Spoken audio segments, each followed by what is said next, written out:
Body of the girl जिसके मुंह में खून था। बच्ची का शरीर में कोई कपड़ा नहीं था, पैर दोनों राइट एंगल में मिला गया, चश्मे को कूटा गया जिसकी वजह से आंखों से खून निकल गया, गले में गला दबाकर मारा गया। शहर में 9 अगस्त 2024 के सुबह ऐसी खबर सामने आती है जो पूरे देश को हिलाकर रख देती है। एक खबर थी 31 साल की महिला डॉक्टर की जो कलकत्ता के RG Kar medical college and hospital में अपनी ट्रेनिंग कर रही थी। हॉस्पिटल जैसी सुरक्षित माने जाने जगह पर मर्डर एंड रेप होना काफ़ी चौंका देने वाला था। इस घटना का खुलासा तब हुआ जब डॉक्टर के बॉडी का पोस्टमार्टम किया गया।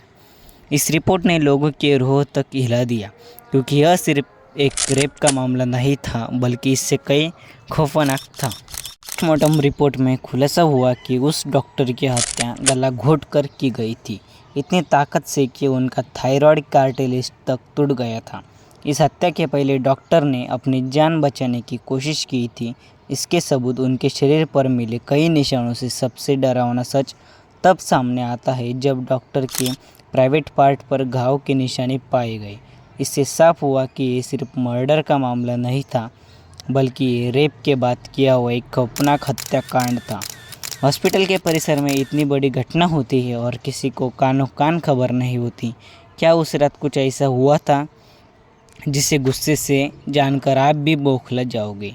वह कोई और था जिसने क्रूर घटना का अंजाम दिया, तो आखिर था तो कौन था? इन्हीं सवालों का जवाब देते हुए हम आपको बताएंगे आखिर क्या हुआ था उस रात इस मेडिकल कॉलेज के शान माने जाने वाले परिसर में जब आपको सच का सामना होगा तो यकीन मानिए आपके भी रोंगटे खड़े हो जाएंगे। Guys, before starting a video let me tell you, मैं उस डॉक्टर को श्रुति नाम से रेफ़र करने वाला हूँ। श्रुति अपनी पढ़ाई आरजीकर मेडिकल कॉलेज में ट्रेनिंग ले रही थी। 8 अगस्त 2024 को श्रुति रोज़ की तरह अपने नाइट शिफ्ट पर होती है। वह अपनी जॉब कर रही होती है तो रात 11 बजे उन्हें अपने मदर का फ़ोन आता है, क्योंकि अपने पेरेंट्स को तो अपने बच्चे की, तो श्रुति की मदर उन्हें हर दिन की तरह पूछती है, क्या तुमने खाना खाया, तबीयत वगैरह तो ठीक है तुम्हारी? जिसके रिप्लाई में श्रुति कहती है तबीयत ठीक है और वो अभी कुछ पेशेंट को देखने जा रही है और उसके बाद वो अपने क्लिनिक के साथ खाना खाएगी। अपने मदर का कॉल ख़त्म होते ही श्रुति अपने पेशेंट को देखने जाती है। सारे पेशेंट को देखने में और काम ख़त्म करने में रात के 2 बज जाते हैं, जिसके बाद वो अपने क्लिनिक के साथ हॉस्पिटल के कैंटीन में खाना खाने बैठ जाते हैं, जहाँ ये लोग साथ में खाना भी खाते हैं और थोड़ी बातें भी करते। खाना खाते खाते और बात करते करते रात के 3 बज जाते हैं और इस वक्त श्रुति थोड़ी थकान दूर करने के लिए वो अपनी हॉस्पिटल के 4th फ्लोर पर सेमिनार हॉल में रेस्ट करती है। रेस्ट करते करते सुबह के 7:30 बज जाते हैं और वो तभी भी सेमिनार हॉल से बाहर नहीं आती है। ये काफ़ी अनयूजुअल था, क्योंकि श्रुति कभी भी आधे घंटे से ज़्यादा रेस्ट नहीं लेती थी। हॉस्पिटल का वर्कर जो सुबह की शिफ्ट शुरू होने से पहले हॉस्पिटल के सारे रूम चेक कर रहा होता है और वो ऐसे ही सारे रूम चेक करते हुए इस सेमिनार हॉल की तरफ आता है। जैसे ही वो सेमिनार हॉल का गेट खोलता है, उसके आँखों के सामने होता है एक भयानक नज़ारा, जिसे देखकर वो बहुत ज़ोर से चिल्लाता है।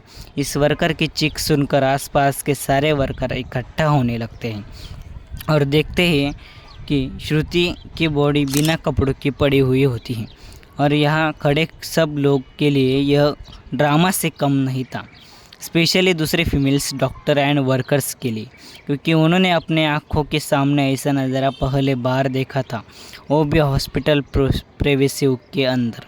आसपास के सारे लोग उसे स्ट्रेचर पर रखते हैं और इमरजेंसी रूम में लेकर जाते हैं ताकि डॉक्टर उसके कुछ हेल्प कर सकें। काफ़ी देर डॉक्टर के स्ट्रगल करने के बाद भी श्रुति अपना दम छोड़ देती है। हॉस्पिटल में कुछ लोग थे जो इन सब को मर्डर एंड रेप की केस की तरह देख रहे थे, जस्ट बिकॉज के हॉस्पिटल का नाम बचा सके। पर जब पोस्टमार्टम रिपोर्ट आया तो सब दूध का दूध और पानी का पानी हुआ था। इन रिपोर्ट से साफ साफ पता चलता है कि श्रुति के साथ किसी ने गलत हरकत करने की कोशिश की थी और जब वो अपने आप को उस इंसान से बचाने लगी तो उसने उसका गला घोट दिया और उसने बहुत बुरी तरह से मारा भी और उसका रेप भी किया। ये सारे प्रूफ मिलने के बाद ये केस पुलिस को हैंड ओवर किया जाता है एंड पुलिस वाले इस क्रिमिनल को पकड़ने लग जाते हैं। सबसे पहले पुलिस उस क्रिमिनल सीन पर ही छानबीन करती है जहाँ ये सब हुआ था। किस्मत से पुलिस वालों को वहाँ पर नेल्स एंड ब्लड सैंपल्स मिल जाते हैं और साथ ही नेल्स ट्रूथ दैन ब्लूटूथ और साथ ही एक केस जल्दी सॉल्व हो जाता जबकि उस फ्लोर पर कैमरा होते। बदकिस्मत से सेमिनार हॉल या आसपास सीसीटीवी कैमरा नहीं थे, लेकिन जिस रास्ते से इंटर किया जा सकता था वहाँ पर सीसीटीवी कैमरा थी। पुलिस वाले इन सीसीटीवी कैमरा में सुबह के 3 बजे से 8 बजे तक की कैमरा रिकॉर्डिंग चेक करते हैं कि इन टाइम के बीच कितने लोग इस फ्लोर पर आए थे और गए थे।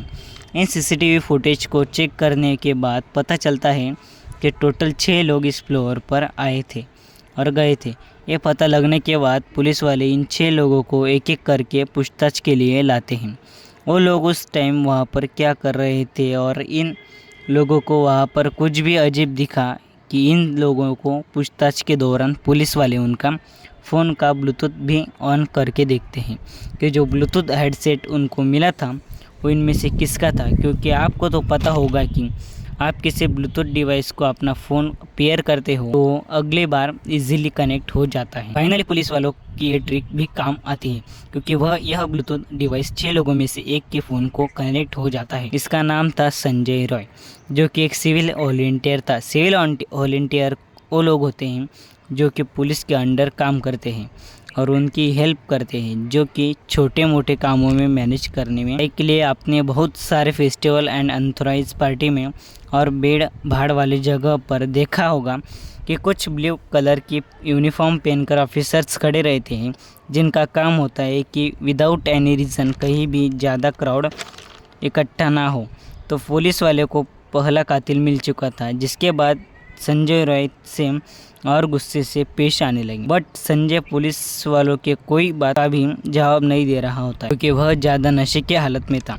इस बीच पुलिस वाले संजय का फ़ोन भी चेक करते हैं जिससे कि उन्हें पोर्नोग्राफिक कंटेंट मिलते हैं, जिससे उनका श्रुति के मर्डर का मेन कल्पित है। जिसके बाद पुलिस वाले संजय को और ज़्यादा डराने लगते हैं एंड फाइनली वो अपना गुनाह कबूल भी कर लेता है, लेकिन उसने ही श्रुति को मारा है और रेप किया है। लेकिन पता लगते ही कुछ पुलिस वाले प्रूफ कलेक्ट करने के लिए संजय रॉय के घर जाते हैं, जहां पर उन्हें एक शो मिलता है जिसके ऊपर खून और धब्बे होते हैं। उसके बाद पुलिस वाले उसका सैंपल्स कलेक्ट कर लेते हैं। थोड़ी और तलाशी लेने पर पुलिस वालों को संजय के घर के बाहर कुछ कपड़े सूखते हुए दिखते हैं और ये वही कपड़े थे जो उस दिन संजय ने पहने हुए थे, क्योंकि यह सब सीसीटीवी कैमरे में कैप्चर हो गया था।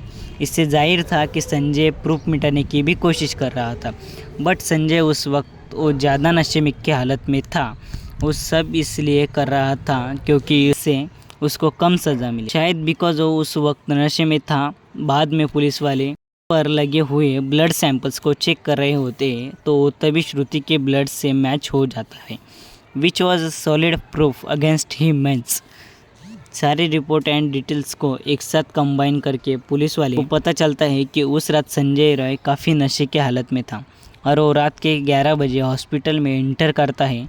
संजय अक्सर उस हॉस्पिटल में नाइट शिफ्ट करता था, तो काफ़ी अच्छी नॉलेज भी थी कहाँ पर कैमरा है और कहाँ पर नहीं। तो आराम से जाकर हॉस्पिटल के 4th फ्लोर पर जाके बैठ जाता है, क्योंकि वह नहीं चाहता था कि कोई उसे ज़्यादा नशे की हालत में देखे, वरना वो अपने जॉब से हाथ धो सकता था। 4th फ्लोर पर आके वो आराम से सो जाता है। तब उसकी आँख खुलती है, तब तक सुबह के 3 बज चुके होते हैं।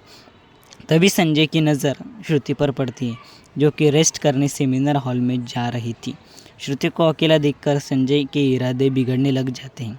वो काफ़ी देर तक उस फ्लोर के चक्कर लगाने लगता है, यह कंफर्म करने के लिए यहाँ पर कोई ज़्यादा आ तो नहीं रहा। जब उसको समझ में आता है कि उसका रास्ता साफ है, 4 बजे सेमिनार हॉल में इंटर करता है और 4:45 को बाहर आता है। इन 45 मिनट्स तक श्रुति के साथ इस आदमी ने क्या क्या किया होगा और वो कितने पेन से गुजरी होगी, सोचकर भी किसी का दिल भी सहम जाएगा। स्पेशली श्रुति के पार्टनर्स, जिन्होंने इतनी उम्मीद से और सेक्रीफाइस से अपने बच्चे को डॉक्टर बनने के लिए भेजा था। श्रुति अपने पेरेंट्स के अकेले बच्ची थी, तो उनके लिए किसी सदमे से कम नहीं होगा। गाइस, एक केस अभी भी क्लोज नहीं हुआ है। 23 अगस्त तक संजय राय को कस्टडी में रखा जाएगा। इस कातिल इंसान के साथ क्या होना चाहिए कमेंट में ज़रूर बताना। बट आपको लगता होगा कि यह रेप सिर्फ एक आदमी ने किया, तो आप गलत हो। यह रेप सिर्फ संजय रॉय ने किया या RG Kar medical college and hospital के प्रोफेसर या 20 लोगों ने मिलकर किया।